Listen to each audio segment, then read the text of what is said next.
जय श्री कृष्ण। कैसे हैं आप लोग? कैसे हैं घर में सब? ज़रूर बताइएगा।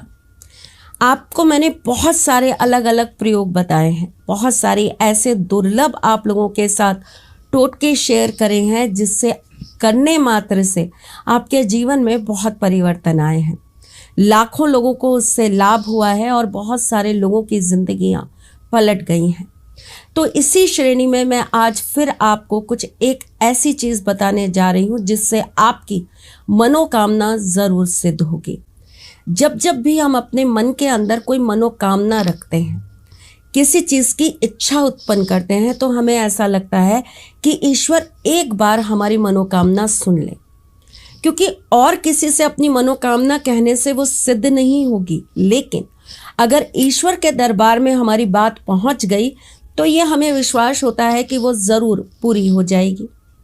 लोग अपनी मनोकामनाओं की सिद्धि के लिए मनौती मांगते हैं। मेरा ये काम हो जाएगा, मैं वैष्णो देवी जाऊंगी। मेरा ये काम हो जाएगा, मैं सवामणि कर लूँगी। मेरा ये काम हो जाएगा, मैं ऐसा ऐसा प्रसाद चढ़ा दूंगी। मेरा ये काम होगा, मैं नंगे पैर मंदिर आ जाऊंगी। ब्ला ब्ला ब्ला ब्ला ब्ला, बहुत सारी चीज़ें और बहुत सारी मन की इच्छाएं पूर्ण करने के लिए हम ईश्वर को रिझाते हैं, मनाते हैं और उनसे तरह तरह से विनतियां करते हैं। मनोकामना हर तरह की होती है, किसी की छोटी, किसी की बड़ी। छोटी छोटी मनोकामनाओं के लिए मैं आपको बहुत सारे उपाय बताती हूँ, जैसे कि एंजल्स नंबर बता दिया, लॉ ऑफ अट्रैक्शन से कुछ बता दिया। लेकिन कभी कभी इंसान के जीवन में कोई मनोकामना ऐसी होती है जो वो ना किसी से कह सकता है, ना किसी को बता सकता है, और वो पूरी होनी बहुत ज़रूरी होती है। थोड़ी बड़ी भी होती है और असंभव भी लगता है कि ये चीज़ कैसे पूरी हो पाएगी। तो चलो, आज मैं आपको एक 22 दिन का ऐसा उपाय बताती हूँ जिसको करने मात्र से आपकी मनोकामना ज़रूर पूरी होगी। और आपकी मनोकामना पूरी होगी तो आप हमें यानी कि अपने साथी परिवार को इस चीज़ में शामिल ज़रूर करेंगे। तो चलें बताएं आपको कि करना क्या है। पहली मनोकामना सिद्धि के लिए ये उपाय सिर्फ और सिर्फ जेंट्स कर सकते हैं, लेडीज़ ये काम नहीं कर सकती हैं। आपको अपने कार्य में प्रमोशन चाहिए, बिजनेस में तरक्की चाहिए, आपको राजनीति में नाम चाहिए, या आपको कोई मुकाम चाहिए, या आपको पैसों से कोई तंगी हो रही है, कर्ज बढ़ता जा रहा है और आपको इंस्टेंट लक्ष्मी प्राप्ति करनी है, तो आपको ये सरल सा उपाय कर लेना है। मनोकामना क्या है वो आप एक सफ़ेद पेपर पे लिख लेंगे। उसके ऊपर आप हल्दी का एक स्वास्तिक बना देंगे और उसके बाद आपको क्या करना है, आपको एक पीले रंग का कपड़ा एक चौकी पर बिछा देना है। उसके ऊपर हनुमान जी का एक चित्र लगाना है और उनके सामने आपको घी का एक दीपक प्रज्वलित कर देना है। उसके बाद आपको लगातार 22 दिन तक उनके सामने बैठकर हनुमान चालीसा का पाठ करना है। ये कार्य आप किसी भी दिन से चालू कर सकते हैं। मंगलवार या शनिवार से करेंगे तो और ज़्यादा उत्तम रहेगा। और आपको इस बीच में कुछ नियमों का पालन करना है, जैसे कि आपको किसी भी प्रकार से मांस मदिरा का सेवन नहीं करना, प्याज लहसुन आप नहीं खा सकते, आपको ब्रह्मचर्य का पालन करना पड़ेगा, आपको किसी दूसरे के घर का खाना पीना नहीं खाना है, आपको बहुत सात्विक जीवन निकालना है और आपको कभी भी किसी के साथ गाली गलौज या झूठ नहीं बोलना है।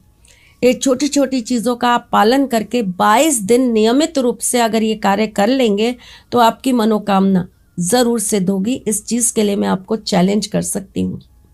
22 दिन के बाद आपको हनुमान जी के मंदिर में जाना है और वहाँ पर आपको 7 चमेली के तेल के दीपक जला देने हैं और उनके ऊपर आपको पीले रंग के फूलों की माला चढ़ानी है। ज़रूर करिए ये कार्य और जिस पेपर पर आपने अपनी मनोकामना लिखी है वो आपको हनुमान जी के मंदिर में छोड़ आना है। जब आप रोजाना हनुमान चालीसा का पाठ करेंगे तब कोशिश करिए कि आप स्वयं भी लाल रंग के वस्त्र में ये पाठ करें। ज़रूर करिएगा और इसका जो भी आपके जीवन पे प्रभाव आए मुझे ज़रूर बताइएगा। अब वो स्त्रियां जो चाहती हैं कि उनके जीवन में उनकी मनोकामना सिद्ध हो जाए, पहली चीज, आपका समय काल मैंने थोड़ा सा छोटा कर दिया है, क्योंकि लेडीज को पीरियड से रिलेटेड प्रॉब्लम आ जाती है और फिर उनकी चीज खंडित हो जाती है। तो आपको ये कार्य 9 दिन करना है और यहाँ पर आपको हनुमान जी का पूजन नहीं करना, आपको करना है देवी का पूजन। आपको एक लाल रंग का कपड़ा बिछा लेना है, देवी की एक तस्वीर लगानी है, उसके सामने घी का दीपक प्रज्वलित करना है और आपको 9 दिन तक माँ के सामने सिद्ध कुंजिका स्तोत्र का पाठ करना है। वही सफ़ेद रंग के पेपर के ऊपर अपनी मनोकामना लिखनी है, उसके ऊपर हल्दी का स्वास्तिक बना देना है। 9 दिन के बाद आपको माँ के मंदिर में जाकर 9 घी के दीपक प्रज्वलित कर देने हैं। अपनी मनोकामना की जो पर्ची है वो माँ के समक्ष चढ़ा देनी है और माँ को आपको मखाने से बनी हुई एक माला भेंट करके आनी है। लाल चुनरी भी माँ को चढ़ा दें तो बहुत अच्छा रहेगा। जब आपकी मनोकामना सिद्ध हो जाए तो आप मुझे ज़रूर बताएं। ज़रूर होगी, ये मेरा विश्वास है।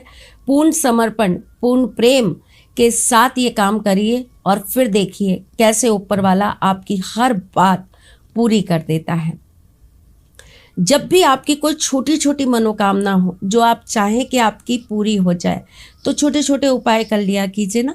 जैसे कि आप एक सिक्का लाल रंग के कपड़े में बांध के राधा रानी का नाम लेके ठाकुर जी के मंदिर में चढ़ा दीजिए और अपनी मनोकामना उनके समक्ष बोल दीजिए।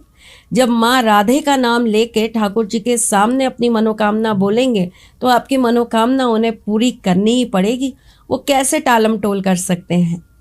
इसी प्रकार अगर आपकी मनोकामना सिद्ध ना हो रही हो तो आपको तुलसी की बनी हुई माला हनुमान जी के मंदिर में चढ़ा देनी है और साथ में आपको 11 बार श्री राम जी का नाम लेकर अपनी मनोकामना उनके समक्ष बोल देनी है। फिर देखिए राम भक्त हनुमान कैसे आपकी विनती नहीं सुनते और कैसे आपका काम नहीं करते। ज़रूर करिएगा छोटे छोटे कार्य। जीवन में इससे प्रभाव आए तो मुझे ज़रूर बताइएगा। मैं तो फिर आती रहती हूँ और फिर आऊँगी कुछ नया, कुछ अलग, कुछ अद्भुत लेकर। तब तक के लिए मुस्कुराते रहिएगा, रिश्तों में मजबूती बना के रखिएगा, अपने साथी के साथ यूं ही जुड़े रहिएगा, प्यार देते रहिएगा, प्यार लेते रहिएगा। ख्याल रखिएगा अपना और उनका जिनसे आप प्यार करते हैं। मैं जल्द आपसे मिलने आऊँगी। तब तक के लिए राधे कृष्ण।